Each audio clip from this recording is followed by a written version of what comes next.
Hey everybody, it's Master Gallengeist here, bringing you my review of the anime Dorohedoro Season 2 on Netflix. And I was kind of surprised. It's been like 6 years since the first season came out, and I'm like, hey! And it was like it never left, really. It has a great opening, a great ending. The animation's awesome with how it does its 3D and everything that kind of goes on. So everything that I was pretty much talking about of animation quality, action scenes and everything, very interesting uses of magic and everything going on here. Learning more about devils and what goes on with them, actually seeing someone being demoted from a devil and seeing somebody utilize their devil body and being able to like go out of it. They're like the core and they can't like leave for a little, they can leave for a little bit, but they kind of have to go back. Kusakabe's wife, Haru? Yeah.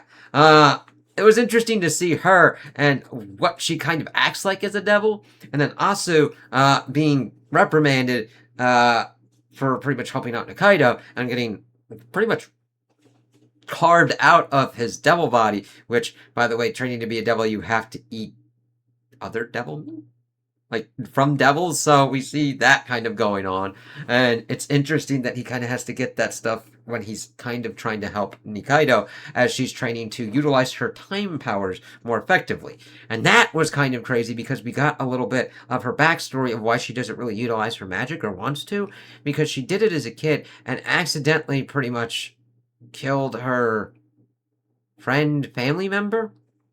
Like, she was found floating down the river, and she found her grandparents, and she's like, oh, hey! And the baby floated down, and the minute she kind of popped up, it kind of fucked that, and she wants to kind of undo that. And it's really interesting because her power manifests as this block, and then training with Asu, well, he goes by his pretty much sorcerer name after he's been demoted, but seeing her being able to do this like big kind of tower thing is like, oh, that's interesting. Since we've seen other ones doing different kind of magical kind of things in here, hers is a kind of anomaly at the moment where it's like, huh.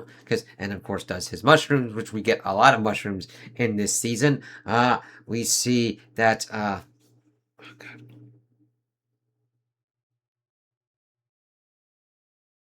Natsuki?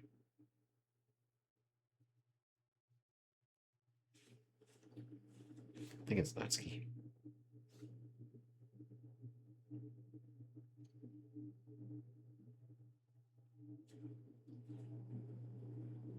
Hers was more of a defensive one.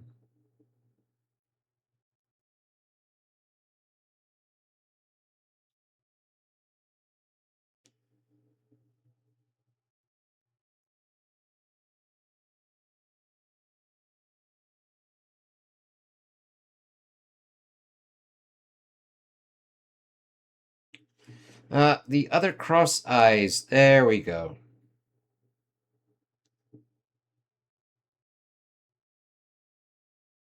Yeah.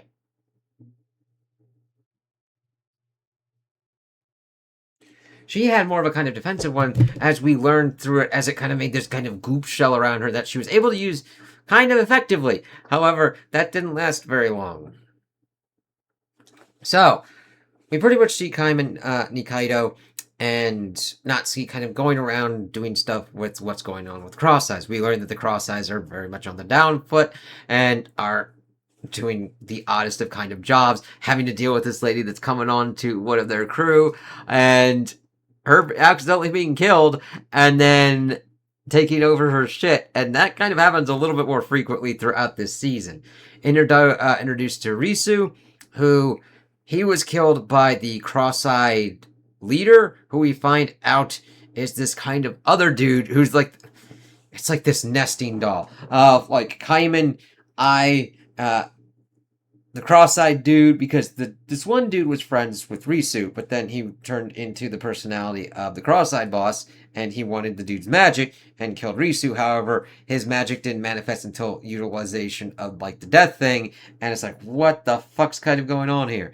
We see also that Kusakabe had done stuff for like transplanting kind of purposes, which I think is where the body kind of retains that kind of information, as we see that the cross-eyed boss, towards going through this does kill and takes his devil tumor out and implants it himself into his head. That's like, holy fucking shit. We also get backstory on Naoi and Shin. Let's see. Kaido, that whole kind of thing with Risu, and then he's kind of going kind of funky. The cross eyes, of course, there's a power vacuum after the N family is pretty much taken out because of N. We see that Nikaido was pretty much fucked up by the mushroom kind of shit, but of course when N gets taken out, that kind of clears up for her as she's then trying to find Kaiman and everything. Sees the dude that's kind of going around and it's like, hey, you're Kaiman. It's like, no, I'm not. Because we saw the heads like, yeah, kind of regenerated thing. And one of the freakiest kind of ones is when the dude's head pops off and is kind of snaked out before the cross-eyed boss personality takes over, and then he kills Natsuki. Natsuki did this kind of thing where she was able to really take on Risu in his kind of like fucked up curse form and just like cracking him out with her magic. It's like, god damn. But see, the thing is, the cross-eyes are pretty much those who have little use of magic or really have no magic, so it's like, okay, interesting that she's got this kind of magical ability, because they were trying to get this cat that could pretty much revive shit. Ebisu and Fujita, Fuji?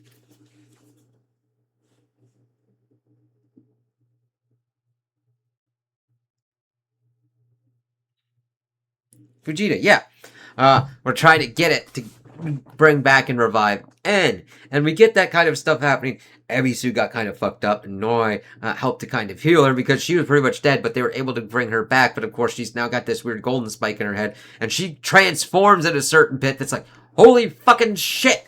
That's kind of gnarly. And kind of like fucking up what's kind of going on. It's like, oh god.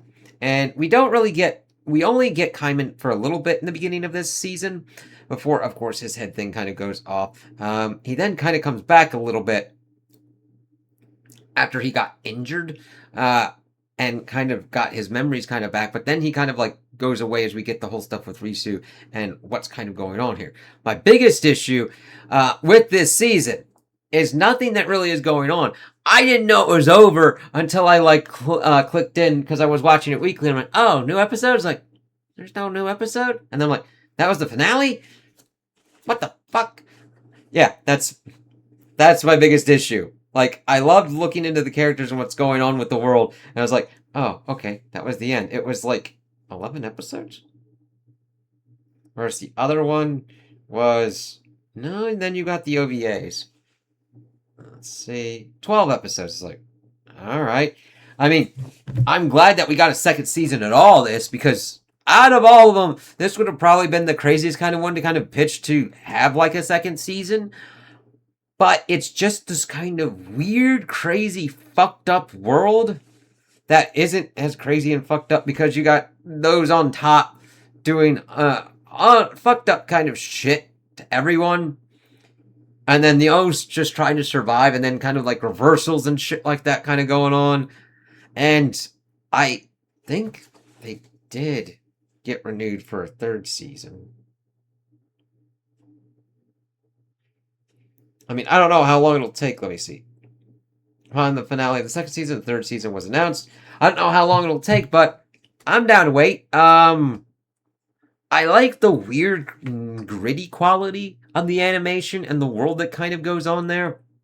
Especially transitioning between the whole and the sorcerer's world, where the sorcerer's world is a little bit cleaner and everything like that, but it's still got this like grittiness because of how the animation kind of goes. And I'm interested to learn what more is kind of going on with this split personality motherfucker weird ass shit. And it really sucked that Natsuki was killed. It was cool to see her kind of building herself up throughout the season and trying to help out and be useful to the Cross Eyes before it's like, oh, the Cross-Eyed boss. And the thing is, the second in command dude, the moth kind of dude, was sending her away on a mission to make sure that this cross-eyed boss wouldn't go for her to like get her magic and everything like that before she bumps into him at the end. Nikaido also was getting some kind of like book that was kind of going on that she needed to kind of learn a little bit better about what's kind of going on with her magic and how to kind of like train and everything for it. And she was training for that as well, kind of going through the whole devil exam kind of thing, wearing really heavy clothes. not trying to utilize her magic as much, even though she kind of had to, like, do some stuff. I don't think she really used magic, but she was, like, busting all kinds of ass. So I'm interested to see how this kind of works out. It's just, it was like 6 years, and I'm like, oh, cool. And it's really kind of awesome that the main negative I've got is like, oh, it ended, and I didn't know that this was going to be the end. So it really kind of just kind of abruptly stops, where there's not really a good kind of cutoff point. It just, we get the ending with, like, Natsuki pretty much getting killed. And that's about where we're left off. They're still hunting for En. The way they were hunting for En was kind of interesting. It's like, oh, we got this dude. He's going to bake us a doll. It's like, what? So give me a little bit of the dude. He bakes it almost like a pizza. And then a doll of En kind of pops up. And like, oh, they also did it with the cat to kind of like find the cat. It's like, go for it, man. It's just interesting uses of magic and fighting abilities and everything. I like the balance, because we got magic kind of shit going a little bit crazy, but then we see that Nikaido is pretty much trying not to use her magic that much and just going into fisticuff modes, and just hand-to-hand combat works very well in this animation style, too. And seeing En stuff going completely crazy, we get, like, Shin and Noi having to follow his fucking doll to kind of get to his head and everything like that, where they, like, take out the cross eyes, pretty effectively before, of course, Risu's kind of curse kind of like comes in and fucks the kind of shit up before, like, this invisible dude who nobody remembers the name of pretty much like helps them out and heals them up with the rest of En's group that have gotten out of the mansion because of the Cross Eyes takeover. And it's interesting seeing them take over and be like, we're rich! We've got toilet paper! And I'm like, I feel for you, motherfuckers. Like, I get that. Like, I'm at a point where it's like, I don't have to worry about toilet paper. And I don't know if it's like a holdover from, like, the pandemic and shit like that. But it's like, yeah. Mm-hmm. You keep that shit on lock, motherfucker. Toilet paper. So it was just interesting seeing the Cross Eyes kind of thrust into this, like, bigger kind of power base from the vacuum of En's family dissolving, which they were the ones that were in charge of pretty much everything. So you would think everything would devolve into bedlam and chaos, but however it doesn't. But we don't see any kind of devils kind of taking over at this point, because they kind of do whatever the fuck they want. The only one that we really see is Haru, just kind of like working out with Kusakabe as he's trying to kind of figure out what's kind of going on there. And what he's attempting to do about, like, Kaiman and the Cross Eyes and everything like that, and dealing with them and trying to help his people out, as they also start, like, looking into Kaiman's lizard head and shit like that, of like, there's something funky going on here. So it's like, okay, so I really do want to learn more about what's going on here, and I really want to follow these characters, and it's like, yes, Netflix, this is good. I watched the first one, I'm like, yay! Though it's kind of stupid of, like, you've got to, like, amplify any kind of other engagement. I'm like, do I need to thumbs up this motherfucker? I make review. I'm doing videos talking about it. I mean, granted, I'm just one fucking weird ass dude, but if it gets somebody else to kind of watch it, it's like, yay. I don't know. The thing is, metrics on this kind of shit is fucking nuts. I mean, I'm glad we got a third season. Hopefully we don't have to wait 6 years for that. I mean, I'll probably forget about it by that point. And I'm like, oh, fucking shit, it's out. Ha-ha. And then just having another fun, enjoyable time, which kind of like happened with this one. So if you were into the first season and the OVAs, I think you'd really like this one. It just continues. It's the same. If you didn't like it, I don't think you'd like this one. So, yeah, it's pretty simple in that kind of effect. So those are my opinions on this season. Tell me what you guys think in the comments below. If you liked it, if you didn't like it, if you agree with me, if you disagree with me. Also, like and subscribe, and I hope you have a good day.